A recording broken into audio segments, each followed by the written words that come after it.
বছর আগে চিতাবাঘের শিশু এনেছিল এই পরিবার, আর 11 মাস আগে আনে ভাল্লুকের এই 2 বাচ্চা। এর বেশি আর কোনো তথ্যই ক্যামেরার বাইরেও তারা দিতে চাননি। তবে একসময় ঢাকা শহরে অবাধ বিচরণ করতে দেখা যাওয়া বানর হারিয়ে গেলেও শখ করে পালছে এমন একটি পরিবারের সন্ধান পাওয়া যায়। আমরা তো এখন চিনে জানে সবসময় খাবার দিয়ে আমাদের সাথে বেশি একটা কারণ অপরিচিত লোক হলে তাদের সাথে দেখা যাচ্ছে কেউ দিচ্ছে আবার নিচ্ছে, বুঝলেন, এইভাবে আর কি হাতে লাগা দিচ্ছে, তখন কি করতো না একটা ভেসকি মারে, কিন্তু এমনি কামড় টামড় দেয় না খারাপ। রাজধানীর পুরান ঢাকার জগন্নাথ বিশ্ববিদ্যালয়ের শিক্ষার্থী মিয়াদ ছোটবেলায় বাবার দেয়া 4টি পাখির প্রতি ভালোবাসা থেকে এখন দেশি বিদেশি 2500 পাখির মালিক। নিজের খামারে প্রজনন করে দেশীয় বাজারেও বিক্রি করছেন মিয়াদ। বানর ও পাখির পাশাপাশি মিয়াদের পোষা প্রাণীর তালিকায় আছে দেশীয় চিত্রল হরিণ ও বিদেশি কচ্ছপ। ধানমন্ডির আরেকটি পরিবারের দেখা পাওয়া যায় যারা চিত্রল হরিণ পালেন। এই পরিবারটি ছবি নিতে দিলেও এ নিয়ে কথা বলতে রাজি হননি, কিন্তু মিয়াদের কাছে জানা যায় তার হরিণ, কচ্ছপ এবং হাজারো পাখি পালবার মজার গল্প। এটা এমন একটা শখ যেখানে আপনি সবকিছু ভুলে এখানে আসলে আপনার সব টেনশন চলে যাবে। মিয়াদের মতোই আরেকজন মাশফিক। কুকুরের প্রতি প্রচন্ড ভালোবাসা থেকে তার শখের প্রাণী পোষা শুরু একটা দিয়ে এখন 8টির বেশি দেশি বিদেশি কুকুরের মালিক। কোটি টাকা খরচ করে ফেললেও আপনার মনে হবে মেবি আরেকটা কিছু। এখন দিয়ে হচ্ছে there are so many varieties, so many types of dogs, birds, cats, fishes. তার মতোই অন্যান্য কুকুর প্রেমীদের শখ মেটাতে যুক্তরাজ্য, যুক্তরাষ্ট্র, রাশিয়া সহ বিভিন্ন দেশ থেকে আমদানি করছেন German shepherd, Lhasa, Spitz, মাল্টিজ, Dobermann, Rottweiler, বক্সারের মতো ভিনদেশি কুকুর। শুধু তাই নয়, আইন শৃঙ্খলা বাহিনী তার কাছ থেকে কুকুর কিনছেন। মার্কেটটা এখন এতই ওয়াইড যে government is investing on dogs as well. র্যাবের কিছুদিন আগে 16টা কুকুর এনেছিলেন, সবগুলো ইউকে থেকে এসেছে।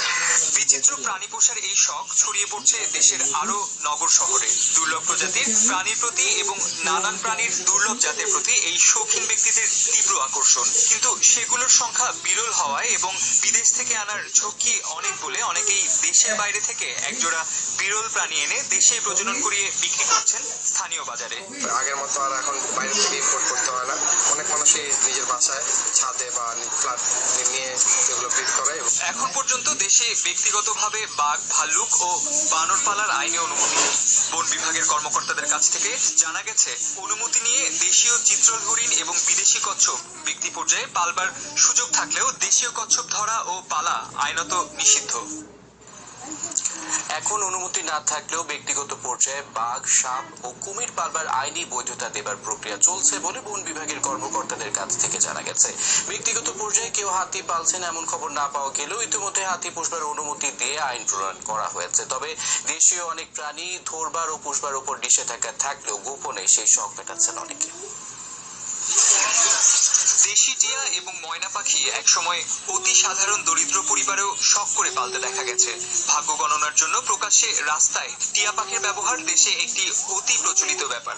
ব্যক্তিগতভাবে ময়না পালা ছাড়াও নানান মজার খেলা দেখাতেও এর ব্যবহার ছিল অবাধ। কিন্তু ইতিমধ্যেই নানা আইন করে টিয়া, ময়না সহ বিভিন্ন দেশীয় প্রাণী শখ করে পালবার উপর নিষেধাজ্ঞা আরোপিত হয়েছে।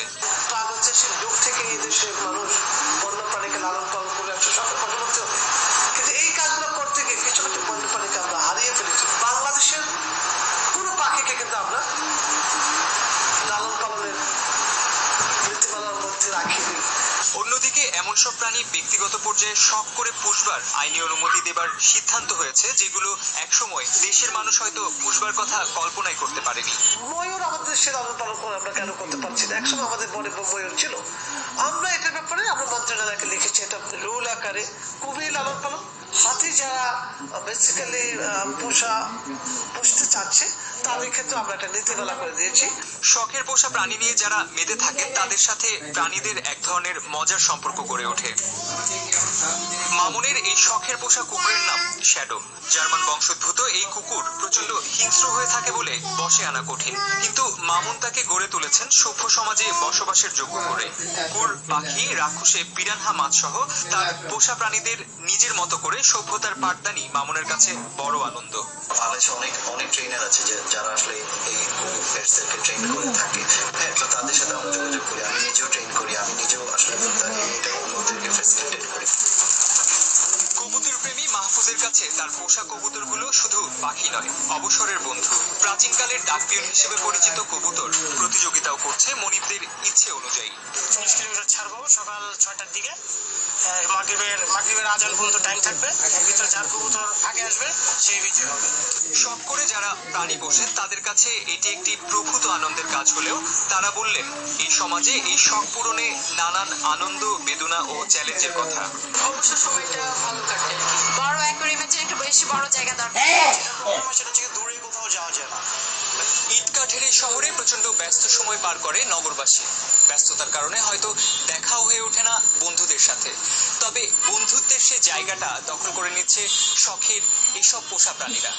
অবসরে হয়ে উঠছে সময় কাটানোর একজন। বিচিত্র প্রাণী পুষবার শখের ক্রমশ বিস্তৃতি ঘটবার কারণে এসব প্রাণীর বাণিজ্য গত 2.5 দশকে বড় হয়েছে অনেক। 80-র দশকের শুরুর দিকে হাতে গোনা কয়েকটি দোকান নিয়ে শখের খাঁচার পাখি ও অ্যাকোয়ারিয়ামের বাহারি মাছ বিক্রির যাত্রা ঢাকার কাঁটাবনে শুরু হয়েছিল। তা এখন দেশে শখের পোষা প্রাণীর সবচেয়ে বড় বাজার। এছাড়াও রয়েছে ছোট অনানুষ্ঠানিক বাজার, যেখানে আইন বহির্ভূতভাবে নানান প্রাণী বিক্রি হয়। ইন্টারনেটে সামাজিক যোগাযোগ মাধ্যমে এসব বেচা কেনার চর্চা বাড়ছে ক্রমশ। শখের প্রাণী পালনের জ্ঞান চর্চাও এই জগতের বড় বিষয়। সুপরিচিত কাঁটাবনের বাজারে 142টি দোকান আছে বাহারি মাছ, পাখি ও বাসায় পোষার যোগ্য প্রাণী বিক্রির জন্য। শতেক টাকা থেকে শুরু করে লাখ টাকারও বেশি এগুলোর এক একটির দাম। সামান্য কিছু প্রাণী ছাড়া এসবের প্রায় সবগুলোই বিদেশ থেকে আমদানি হলেও একসময় এই বাজারে দেশীয় প্রাণীও বিক্রি হতো। টিয়া, ময়না, তোতা, হনুমান, বান্দর, পেঁচা, যেগুলো ওয়াইল্ড প্র্যাকটিস সরকারের তরফ থেকে নিচ্ছেন, ওগুলো আপনি পালতেও পারবেন এবং কাটামনে বিক্রিও করবেন। এই ধরনের বৈধ প্রাণীর বেচাকেনা ছাড়াও রাজধানীর মেরাদিয়া কাপ্তান বাজারে গিয়ে দেখা যায় শখ করে পুষবার জন্য প্রাণী বেচাকেনার অনানুষ্ঠানিক বাণিজ্য, যেখানে নিষেধ সত্ত্বেও বিক্রি হচ্ছে দেশি ঘুঘু, ময়না এবং বিরল প্রজাতির সবুজ ঘুঘু। এমন অবৈধ বেচাকেনার বাজার আরও রয়েছে যা বন বিভাগ জানলেও অব্যাহত থাকছে এই ব্যবসা। গাজীপুরের টঙ্গীতে একসময় ঢাকার সবচেয়ে বড় বাজার হতো, যেখানে বন্যপ্রাণীকে অবৈধ বিক্রয় করতো। আজকে আমার একটা টিম সেখানে গিয়েছে, তারা জানালো শুধুমাত্র একটা টিয়া পাখি পেয়েছে, তাও ছোট বাচ্চা টিয়া পাখি। ঢাকা ছাড়াও সারা দেশে শখের প্রাণী পোষার চাহিদা বাড়ার প্রেক্ষিতে অল্প অল্প করে বড় হচ্ছে বাজার। বর্তমানে ইন্টারনেটে সামাজিক যোগাযোগ মাধ্যমগুলো ব্যবহার করেও চলছে ব্যক্তিগত পর্যায়ে বেচাকেনা। শুধু মাছ নয়, যে কোনো শখের পোষা প্রাণী যথাযথ যত্ন, পরিচর্যা ও কোনো রোগ হলে তার চিকিৎসার জন্য ব্যবহার করা হয় ইন্টারনেটে বিদ্যমান এ বিষয়ক তথ্য ও জ্ঞান। এছাড়াও রয়েছে নানান আয়োজন ও ভরসার জায়গা। কয়েকজন আছে যারা আমরা অ্যাডমিন, তারা যে কোনো প্রবলেম হলে আমরা ওখানে সাজেশন দিচ্ছি। আমাদের কাছ থেকে যথেষ্ট সহযোগিতা পাচ্ছে খাবারের ব্যাপারে, ট্রিটমেন্টের ব্যাপারে।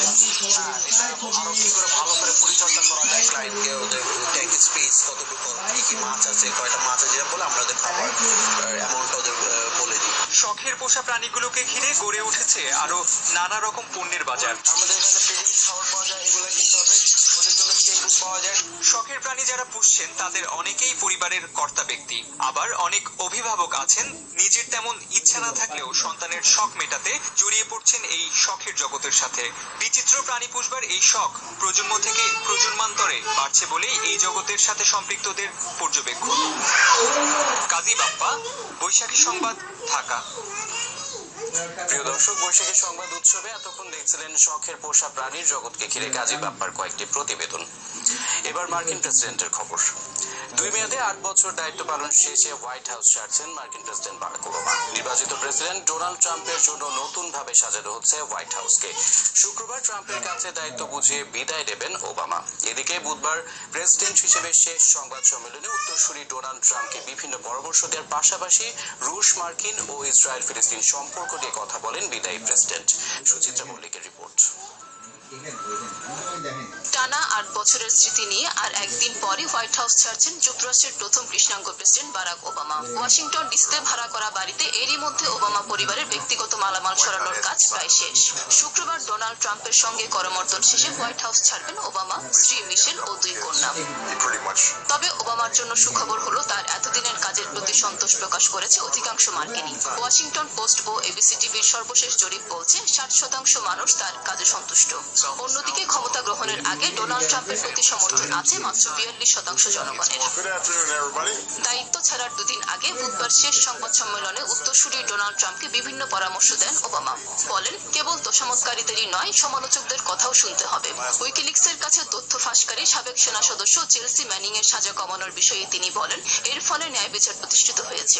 এছাড়া তার আমলে মস্কোর সাথে সম্পর্ক উন্নতির চেষ্টা করলেও রুশ প্রেসিডেন্ট ভ্লাদিমির পুতিন সেই প্রচেষ্টাকে সফল হতে দেননি বলে মন্তব্য করেন ওবামা। ইসরায়েল ফিলিস্তিন সংঘাত নিরসনের সম্ভাবনা ক্ষীণ হয়ে আসছে জানিয়ে এই ব্যাপারে উদ্বেগ জানান তিনি। শুক্রবার ওয়াশিংটনের স্থানীয় সময় 12টায় যুক্তরাষ্ট্রের 45তম প্রেসিডেন্ট হিসেবে শপথ নেবেন ডোনাল্ড ট্রাম্প। সেই সময় একই শহরে নতুন বাড়ির দিকে যাত্রা করবেন ওবামা। সুচিত্রা মল্লিক, বৈশাখী সংবাদ। সংবাদের এই পর্যায়ে বিরতি, ফিরে এসে আরো থাকছে। চট্টগ্রাম আদালতে ভাঙচুরের ঘটনা ন্যাক্কারজনক বললেন প্রধান বিচারপতি। অপরাধীদের রক্ষা নয়, আইনের শাসন প্রতিষ্ঠা করাই আইনজীবীদের কাজ। এবং রোহিঙ্গা নিপীড়ন বন্ধে ওআইসির বৈঠকে দ্রুত ব্যবস্থা নেয়ার তাগিদ। মিয়ানমারের ওপর চাপ সৃষ্টির আহ্বান মালয়েশিয়া।